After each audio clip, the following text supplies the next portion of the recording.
Courtney Caldwell is editor-in-chief of Road and Travel magazine. Welcome, Courtney. Nice to have you on from Detroit. Hi, Bill. Good to be here. Is there a right speed for saving gasoline? Well, of course, it's always best to go the speed limit, and when you do go too fast, you do use a lot more gas, and it depends on the vehicle you're driving as well as to how much gas that you're using. I'll tell you what, we were talking so much about gas prices already this morning. We've got some really cool new cars. A lot of them get unbelievable gas mileage.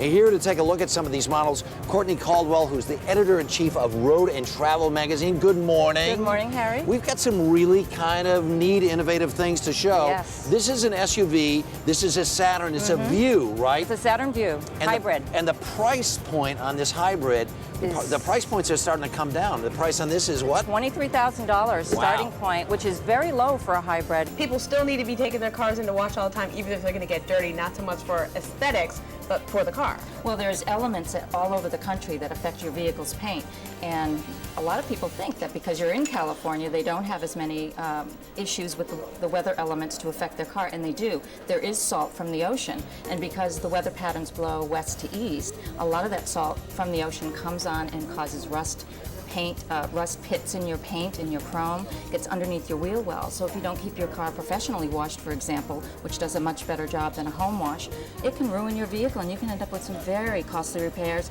and lose $2,000 or $3,000 on your resale value in the end. It's got a lot of cargo room, 111 square cubic feet. If we go around the other side, I want to show you something really cute. Okay, I may just crawl in this right way. in Look at there. this. How cool is this? See, you can take your grandfather, a grandfather clock, or a surfboard in this. Anything will fit. All right, let's just see how big this is. You know that my feet really big. My feet do kind of stick out the back, but this is what, a subcompact, right? You could carry a hearse in here, obviously.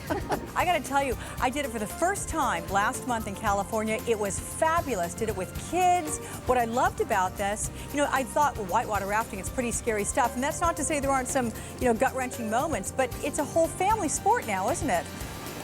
It is. It has become a major family sport, and it didn't start out that way. Originally, it had started out with the Native American Indians who used the Great Canyons in the Southwest as a sort of a transportation to get from one area to the other. One other thing I want to show, because women complain so often, they bring their pocketbook into the car. What do you do with it? And it's a big complaint. They can't hide it. It's always in the way.